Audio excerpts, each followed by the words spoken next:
আসসালামু আলাইকুম।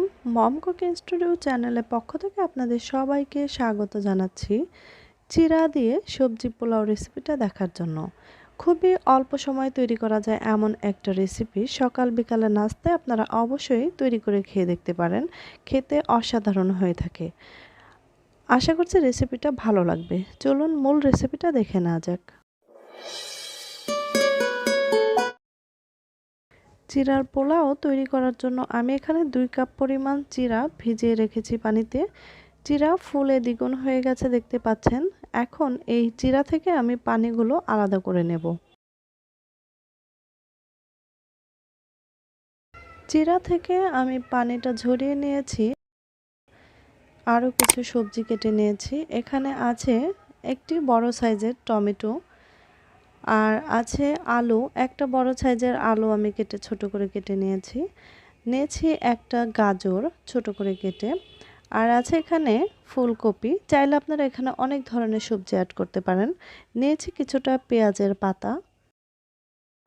ফ্রাই প্যানে পর্যাপ্ত পরিমাণ তেল দিয়ে দিচ্ছি। আর এই রান্নাটায় তেল খুবই কম লাগে। আচ্ছা, এখানে কিন্তু আমি 1 চামচ পরিমাণ জিরা দিয়ে নিয়েছি। এখন দিয়ে দিচ্ছি পেঁয়াজ কুচি। 2টা বড় সাইজের পেঁয়াজ কুচি করে কেটে নিয়েছি। পেঁয়াজটা কিছুক্ষণ ভেজে ব্রাউন কালার করে নেব।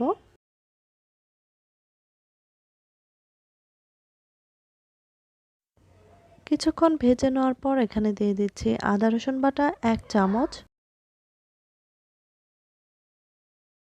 রান্নাটায় আরও কিছু মশলা অ্যাড করছি। এখানে ধনে গুঁড়া আছে 1.5 চামচ, হলুদ গুঁড়া 1 চামচ, লবণ স্বাদ মতো, মরিচ গুঁড়া 1/2 চামচ, এখানে আছে গরম মশলা গুঁড়া 1/2 চামচ আর গোলমরিচ গুঁড়া 1/2 চামচ। উপকরণগুলো খুব ভালো করে কিছুক্ষণ ভেজে নিতে হবে।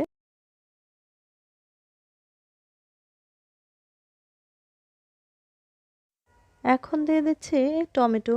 টমেটোটা দেওয়ার পরেও কিছুক্ষণ ভেজে নেব।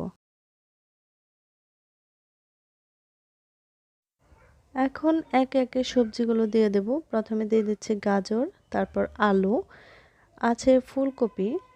এবার উপকরণগুলো খুব ভালো করে সেদ্ধ করে নেব। আর এখানে আমি 2টা কাঁচামরিচ কুচি করে কেটে দিয়েছি।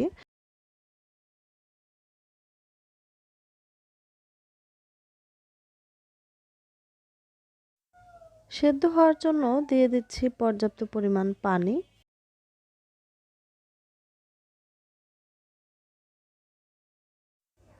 এবার সবজিটাকে ঢাকনা দিয়ে ঢেকে দিচ্ছি। আর লেগে যেন না ধরে এজন্য একটু পরপর নেড়ে চেড়ে নিতে হবে। এভাবেই আমি সবজিটাকে সিদ্ধ করে নেব। আপনি যদি আমার চ্যানেলে নতুন হয়ে থাকেন আর রেসিপিটা যদি ভালো লেগে থাকে, অবশ্যই একটি লাইক দিয়ে যাবেন এবং চ্যানেলটাকে সাবস্ক্রাইব করে পাশে থাকা ছোট্ট বেল বাটনটি ক্লিক করে রাখবেন। এতে করে আমার পরবর্তী রেসিপির ভিডিওর নোটিফিকেশনটা আপনার কাছে চলে যাবে।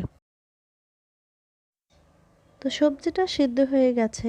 এখন আমি এর মধ্যে দিয়ে দেব পেঁয়াজ পাতা এবং ধনেপাতা।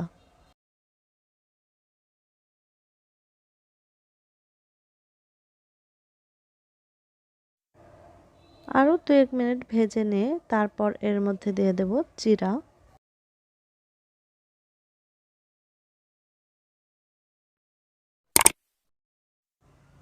জিরাটা দেওয়ার পর দমে রাখার কোনো প্রয়োজন নেই। কিছুক্ষণ ভেজে নিয়ে চুলা থেকে নামিয়ে নেব।